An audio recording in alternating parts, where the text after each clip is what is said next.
আসসালামু আলাইকুম। Creative education কেয়ারে তোমাদের সবাইকে স্বাগতম। আজকে আমরা বৃত্ত চ্যাপ্টারের খুবই গুরুত্বপূর্ণ কিছু প্রশ্ন সলভ করব। তো এই প্রশ্নগুলো সলভ করার আগে আমরা এই প্রশ্ন রিলেটেড যে থিওরিগুলো রয়েছে এই থিওরিগুলো নিয়ে আগে আলোচনা করব, এরপর আমরা এই প্রশ্নগুলো সলভ করব। তো চলো কথা না বেরিয়ে আমরা আমাদের মেইন টপিকে ফিরে আসি। এই সমীকরণটি এক্স এবং ওয়াই এর সাধারণ দ্বিঘাত সমীকরণ। এই সমীকরণটি তিনটি শর্ত ফিল আপ করলেই আমরা এই সমীকরণকে একটা বৃত্তের সমীকরণ বলতে পারবো। তো এই সমীকরণটি বৃত্তের সমীকরণ হওয়ার শর্ত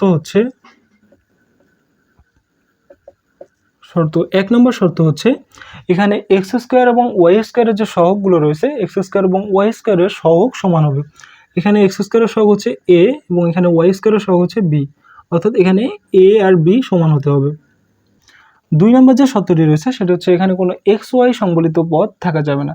তো এখানে আমরা দেখতে পাচ্ছি এখানে আমাদের একটা এক্স ওয়াই সংবলিত পদ রয়েছে। তো এই এক্স ওয়াই সংবলিত পদটি যদি জিরো করতে চাই তাহলে আমাদের এখানে এইচ এর মান জিরো হতে হবে। যদি এখানে এইচ এর মানটা জিরো হয় তাহলে আমাদের এখানে কোনো এক্স ওয়াই সংবলিত পদ থাকবে না। তো দুই নম্বর শর্তটি হচ্ছে এক্স ওয়াই সংবলিত কোনো পদ থাকবে না, অর্থাৎ এখানে এইচ ইকুয়াল জিরো হবে। তো আমাদের তিন নম্বর যে শর্তটি রয়েছে সেটি হচ্ছে g square plus f square minus c, এটি জিরো এর সমান অথবা জিরো এর থেকে বেশি হবে। তো এই তিনটি শর্ত ফিল আপ করলেই আমরা এই সমীকরণটিকে বৃত্তের সমীকরণ বলতে পারবো। তাহলে আমাদের বৃত্তের সমীকরণটি দাঁড়াচ্ছে a x square plus b y square plus two g x plus two f y plus c equal zero. এটি হচ্ছে আমাদের বৃত্তের সমীকরণ। এবার আমরা বৃত্তের সমীকরণ থেকে বৃত্তের কেন্দ্র এবং বৃত্তের ব্যাসার্ধ নির্ণয় করা শিখব। তো এই সমীকরণ থেকে বৃত্তের কেন্দ্র হবে মাইনাস জি কমা মাইনাস এফ। তো বৃত্তের কেন্দ্র নির্ণয় করার জন্য খুব সহজ একটা পদ্ধতি রয়েছে, সেটি হচ্ছে তুমি জাস্ট এক্স এর সহগটাকে জাস্ট মাইনাস টু দ্বারা ভাগ করে দাও এবং ওয়াই এর যে সহগটি রয়েছে ওয়াই এর সহগটাকেও মাইনাস টু দ্বারা ভাগ করে দাও। তো আমরা যদি এক্স এর সহগ এবং ওয়াই এর সহগকে মাইনাস টু দ্বারা ভাগ করি তাহলে আমরা খুব সহজেই বৃত্তের কেন্দ্র পেয়ে যাব এবং বৃত্তের ব্যাসার্ধ হবে root over g square plus f square minus c. তো এই সূত্রগুলো ব্যবহার করে আমরা খুব সহজেই বৃত্তের কেন্দ্র এবং বৃত্তের ব্যাসার্ধ নির্ণয় করে ফেলতে পারবো। তো এবার আমরা দেখব কোনো বৃত্ত যদি এক্স অক্ষকে সেট করে তাহলে আসলে কি ঘটনাটি ঘটবে। তো এটা যদি হয় ওয়াই অক্ষ, এটি এক্স অক্ষ এবং এটি হচ্ছে আমাদের মূল বিন্দু।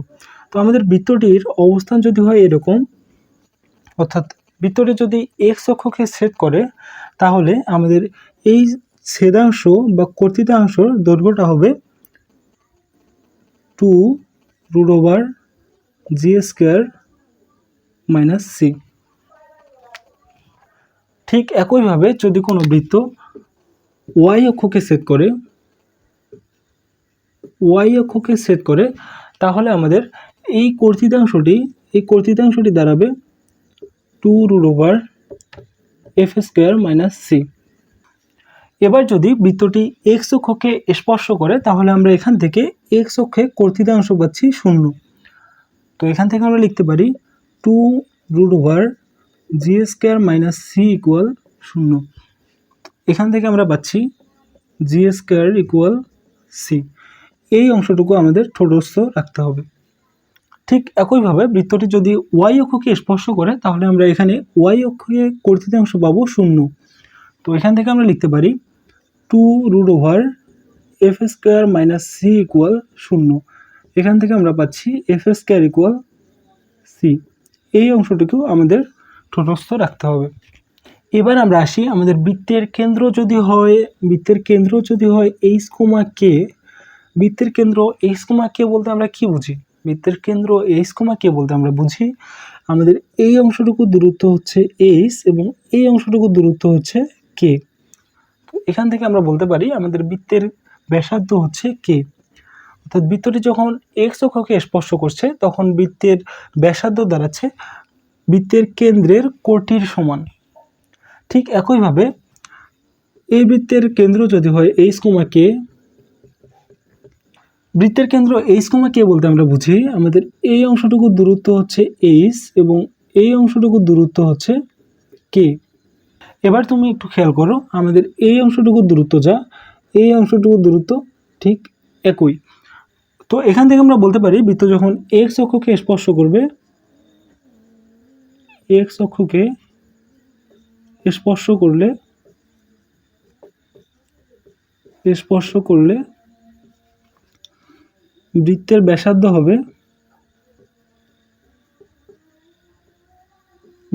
হবে কোটির সমান।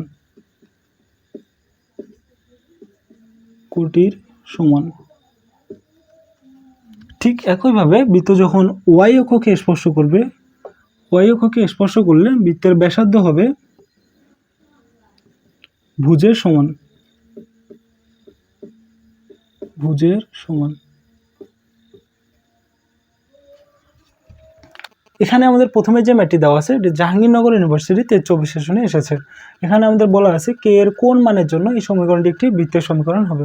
তো আমাদের যে সমীকরণটি দেওয়া আছে সেটি হচ্ছে x minus y plus 3 whole square plus k x plus 2